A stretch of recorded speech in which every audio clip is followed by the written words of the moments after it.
조선 제6대 왕 단종. 그에게 허락된 왕자의 시간은 짧았으나 그 잔인함은 600년의 역사를 관통하여 우리에게 전해집니다. 서기 1453년 계유년의 어느 밤, 수양대군의 칼날이 김종서의 머리를 내리치던 그 순간부터 조선의 공기는 바뀌었습니다. 어제의 충신들은 차가운 시신이 되어 종로 거리에 버려졌고, 살아남은 이들은 새로운 권력의 발치 아래 엎드려 목숨을 구걸했습니다. 이 피비린내 나는 참극의 중심에서 불과 12살이었던 어린 임금은 창덕궁의 깊은 방 안에서 고립되었습니다.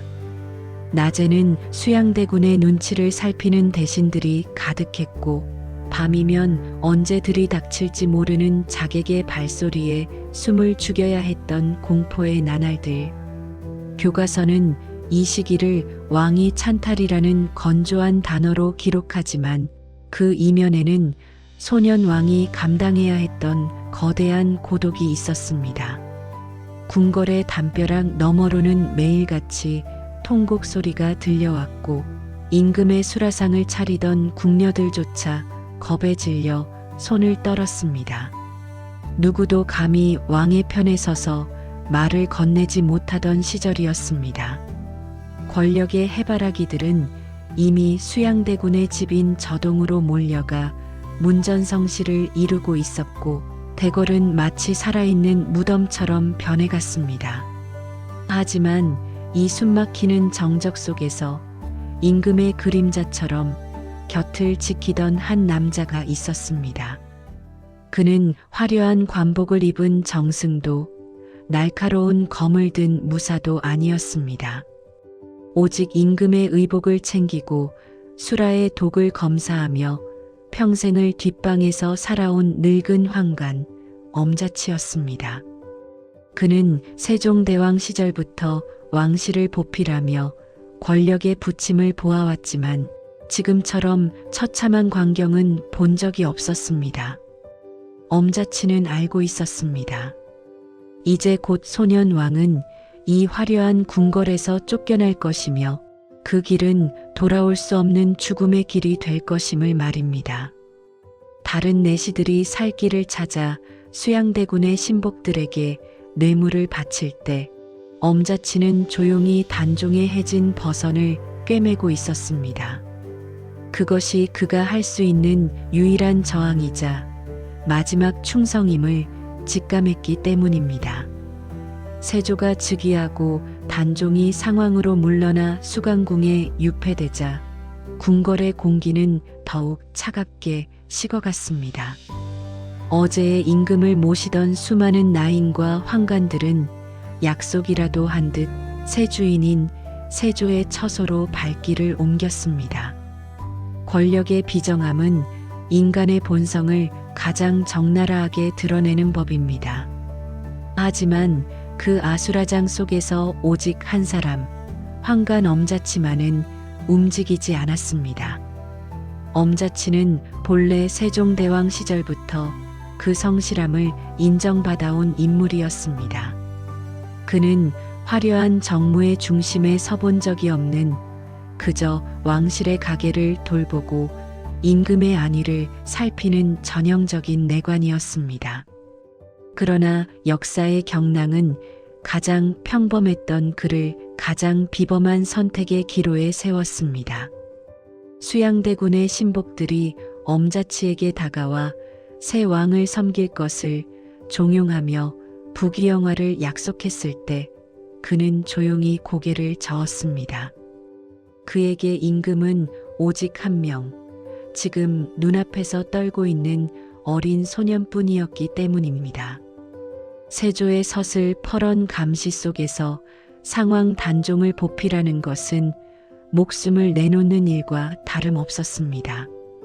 엄자치는 단종이 끼니를 걸을 때면 손수 따뜻한 미음을 끓여올렸고, 잠 못 드는 밤이면 문 밖에서 지팡이를 짚은 채 밤을 지새웠습니다.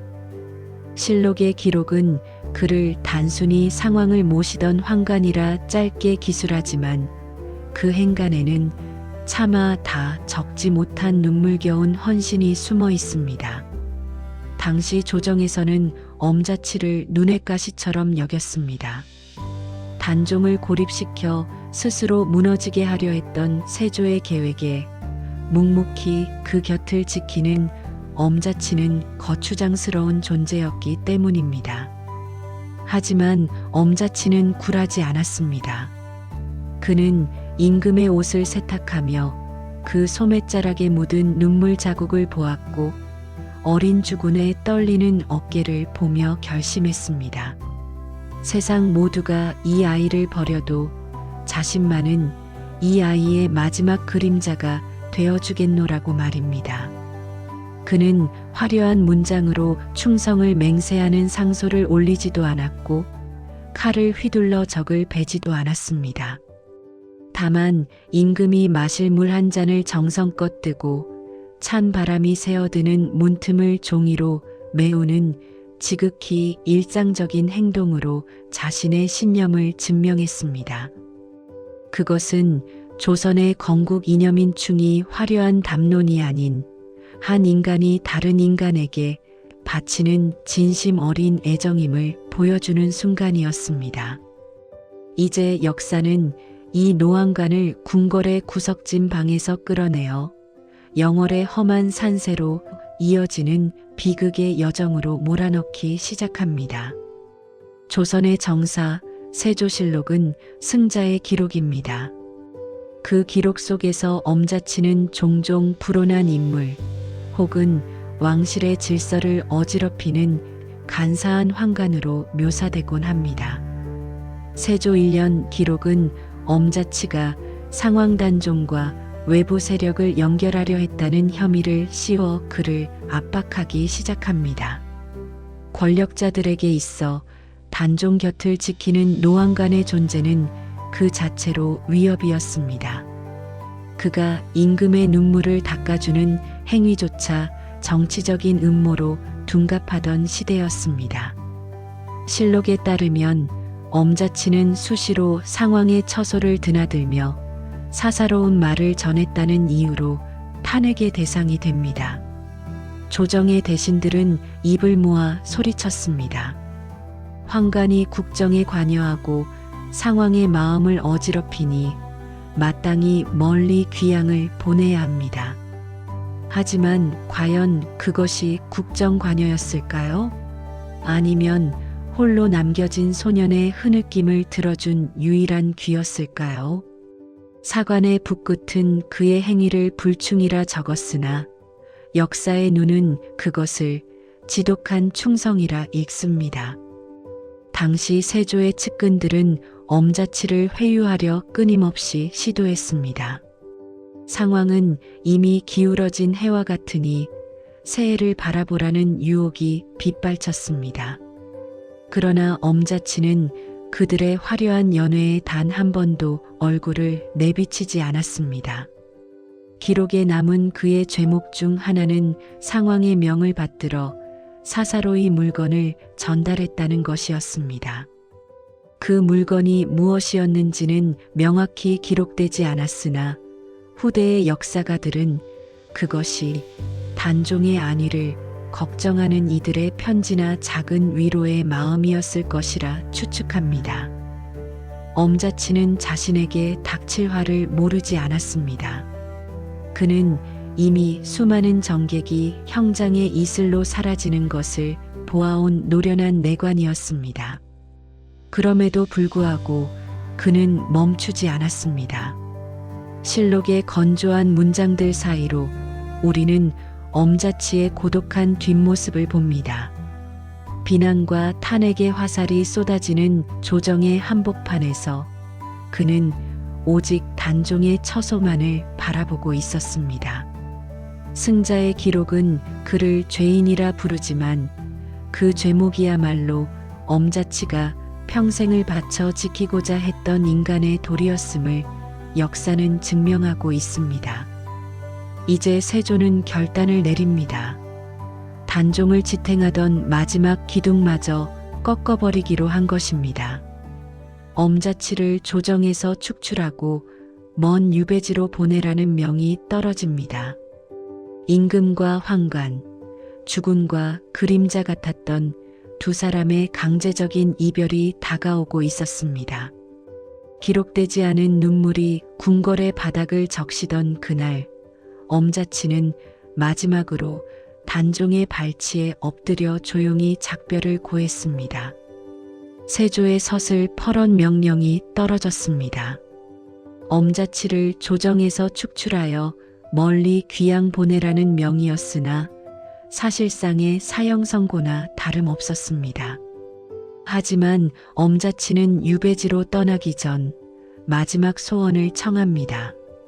그것은 자신의 안위가 아닌 영월로 향하게 될 어린 주군 단종의 마지막 길을 멀리서나마 배웅하게 해달라는 간청이었습니다. 기록은 이 장면을 상세히 묘사하지 않지만 야사와 구전은 그 처절했던 이별의 순간을 기억하고 있습니다. 권력자들은 엄자치가 단종과 접촉하는 것을 철저히 금지했습니다. 하지만 엄자치는 포기하지 않았습니다. 그는 관군들의 눈을 피해 단종이 지나는 길목의 산등성 위에 올라 먼 발치에서 흙먼지를 일으키며 지나가는 유배 행렬을 바라보았습니다. 15살 소년 왕이 탄 초라한 가마가 흔들릴 때마다 노안간의 가슴은 갈기갈기 찢겨나갔습니다. 그는 자신이 더 이상 왕의 수라를 챙길 수 없음에, 왕의 차가운 발을 덮여줄 수 없음에 통곡했습니다. 여기서 우리는 역사 속 엄자치의 행동에 대한 새로운 해석을 마주하게 됩니다. 그는 단순히 왕실의 종복이었을까요? 아니면 부모를 일찍 여인 단종에게 있어 마지막 남은 혈육보다 진한 아버지 같은 존재였을까요? 세종과 문종의 승하를 지켜보며 홀로 남겨진 손주 같은 임금을 보살펴온 그에게 단종은 단순한 군주 그 이상의 의미였습니다. 엄자치가 유배지에서도 단종의 안위를 묻는 서신을 끊임없이 시도했다는 점은 그가 목숨보다 소중히 여긴 것이 권력이 아닌 인간에 대한 도리였음을 시사합니다. 당시 세조는 엄자치의 이러한 행동을 모반의 징후로 몰아세웠습니다. 하지만 엄자치에게는 세상을 뒤엎을 군사도 재물도 없었습니다. 그가 가진 것은 오직 낡은 지팡이 하나와 주군을 향한 일편단심뿐이었습니다. 가장 낮은 자가 보여준 이 고결한 저항은 칼을 든 자들이 가장 두려워하는 무기가 되었습니다. 육체는 유배지에 갇혔으나 그의 마음은 영월의 청령포를 떠돌며 단종의 밤을 지키고 있었습니다. 역사는 흔히 큰 사건과 영웅들의 이름을 기록하지만 엄자치처럼 이름 없는 골목에서 주군을 위해 울어주던 이들의 진심은 기록의 틈새로 사라지기 마련입니다. 그러나 그가 유배지에서 보낸 고독한 세월은 조선이라는 나라가 오직 힘으로만 유지된 것이 아니라 이러한 지독한 신의와 사랑으로 지탱되었음을 말해주고 있습니다. 이제 엄자치의 생애는 그 마지막을 향해 가장 쓸쓸하고도 찬란한 몰락의 길로 접어듭니다.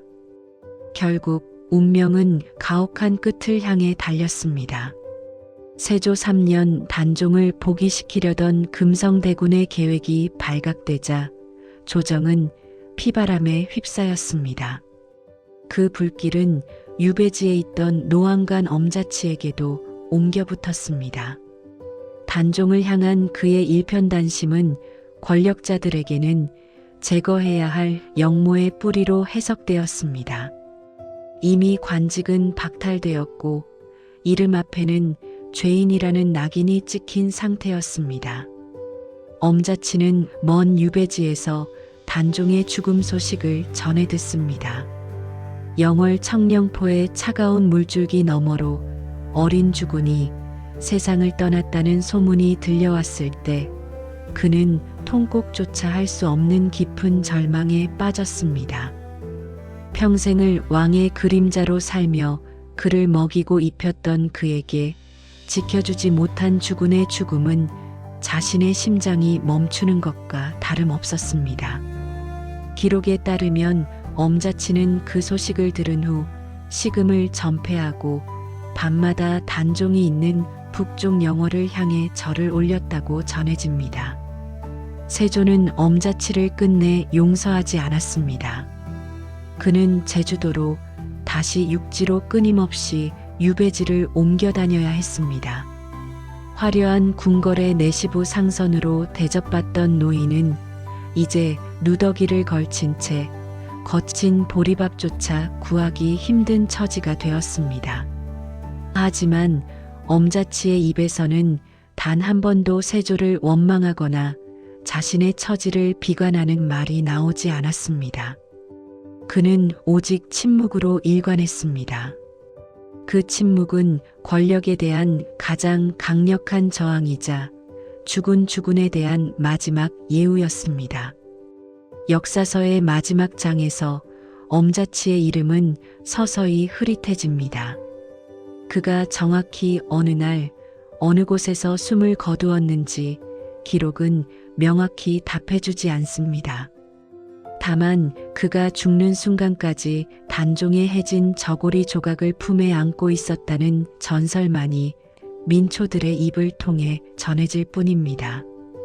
가장 화려한 곳에서 태어나 가장 쓸쓸한 곳에서 생을 마감한 남자. 그는 조선 왕조 역사상 가장 고독한 유배객이었으며 동시에 가장 충직한 동반자였습니다. 그의 죽음은 화려한 장례도 드높은 비석도 없었습니다. 그러나 그가 남긴 침묵의 울림은 영월의 강물보다 깊게 흐르기 시작했습니다. 세월이 흘러 숙종대에 이르러서야 그의 충절이 재조명되고 명예가 회복되었지만 엄자치에게 그것은 중요하지 않았을지도 모릅니다. 그는 그저 저승에서 다시 만날 어린 임금에게 소신이 늦었습니다라고 말할 수 있기만을 바랐을 테니까요. 오늘날 우리가 기억하는 단종의 비극 속에는 사육신과 생육신 그리고 수양대군의 야망만이 선명하게 각인되어 있습니다. 하지만 그 거대한 역사의 수레바퀴 아래에서 이름도 없이 쓰러져간 수많은 엄자치들이 있었다는 사실을 우리는 자주 망각하곤 합니다. 그는 권력을 쥔 실력자도 세상을 바꿀 지략가도 아니었습니다. 그저 자신이 모시던 주군이 고통받을 때 그 곁을 지켰던 지극히 평범하고도 낮은 자였습니다. 엄자치의 삶은 우리에게 묻습니다. 당신은 모두가 등을 돌릴 때 단 한 사람의 진심을 위해 모든 것을 걸 수 있는가? 라고 말입니다. 이 질문은 600년 전 조선의 궁궐을 넘어 오늘날 각박한 시대를 살아가는 우리에게도 묵직한 화두를 던집니다. 효율과 이익이 가치의 척도가 된 세상에서 아무런 대가도 바라지 않고 오직 신의 하나만으로 가시받기를 택한 그의 생애는 어쩌면 미련해 보일지도 모릅니다. 그러나 역사는 역설적으로 그 미련함 덕분에 지탱되어 왔습니다. 승자의 기록인 실록조차 지우지 못한 엄자치의 흔적은 진실한 충심은 결코 권력으로 덮을 수 없음을 증명합니다. 그는 죽어서야 비로소 자유로워졌고 후대의 민초들은 그를 충직한 황관의 표상으로 불렀습니다. 화려한 금관을 쓴 이들은 잊혀도 소년 왕의 눈물을 닦아주던 늙은 내시의 손길은 설화가 되어 영월의 강물 속에 면면이 흐르고 있습니다. 이제 우리는 이 잊힌 인물의 이름을 다시 불러보려 합니다. 엄자치. 그는 조선이 벌인 죄인이 아니라 조선이 끝내 지키지 못했던 고결한 인간의 자화상이었습니다. 영상의 마지막 장을 덮으며 여러분은 어떤 생각을 하십니까? 화려한 성공의 기록 뒤에 가려진 누군가의 헌신적인 침묵을 들여다본 적이 있으신가요? 단종이 유배지에서 보았을 저녁 노을과 엄자치가 산등성이에서 흘렸을 눈물. 그 뜨거웠던 진심이 오늘을 사는 우리에게 묻고 있습니다. 진정한 가치는 어디에 있는가? 그리고 우리는 무엇을 위해 살고 있는가? 이 질문에 대한 답은 오직 여러분의 가슴 속에 남아있을 것입니다. 역사의 시계는 무심하게 흘러 어느덧 단종의 비극도 600년 전의 전설이 되었습니다. 엄자치가 마지막으로 숨을 거둔 곳이 어디인지, 그가 죽기 전 남긴 말이 무엇인지 정확히 아는 이는 없습니다. 하지만 영월 사람들은 믿고 있습니다. 단종의 넋이 머무는 장릉 주변을 맴도는 바람소리가 사실은 어린 왕의 잠자리를 살피던 늙은 황관의 나직한 발소리라는 것을 말입니다. 그는 권력의 정점에서 가장 비천한 유배객으로 떨어졌으나 그의 영혼은 그 누구보다 자유로웠습니다. 세상은 그를 실패한 자로 분류했을지 모릅니다. 주군을 복위시키지도 못했고 자신의 목숨 하나 건사하지 못한 채 떠돌다 죽었기 때문입니다. 하지만 인간의 가치는 결과로만 측정되는 것이 아닙니다. 자신의 신념을 배반하지 않고 가장 고통스러운 순간에도 곁을 지키는 함께함의 가치. 엄자치는 온몸으로 그 고귀한 가치를 증명해 보였습니다. 오늘날 우리는 수많은 성취와 성공을 쫓아 달립니다. 그러나 그 질주 속에서 정작 소중한 사람의 눈물을 외면하고 있지는 않은지 돌아보게 됩니다. 엄자치가 보여준 충은 국가에 대한 맹목적인 복종이 아니었습니다. 그것은 한 인간이 다른 인간에게 보여줄 수 있는 가장 극진한 예의였습니다. 약해진 주군을 끝까지 대우하고 외로운 소년의 곁을 끝까지 지켰던 그 마음이야말로 역사가 우리에게 주는 가장 뜨거운 교훈입니다. 이제 엄자치의 이름은 더 이상 죄인의 명부에 머물지 않습니다. 그는 비극의 역사 속에서 찬란하게 빛나는 한 줄기 빛으로 남았습니다.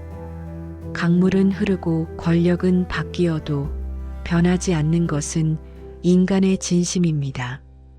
영월의 동강이 굽이쳐 흐르는 소리를 들을 때면 기억해 주십시오. 왕의 그림자로 살다 왕의 그리움으로 쓰러져간 조선의 가장 고독하고도 고결했던 남자 엄자치의 이야기를 말입니다.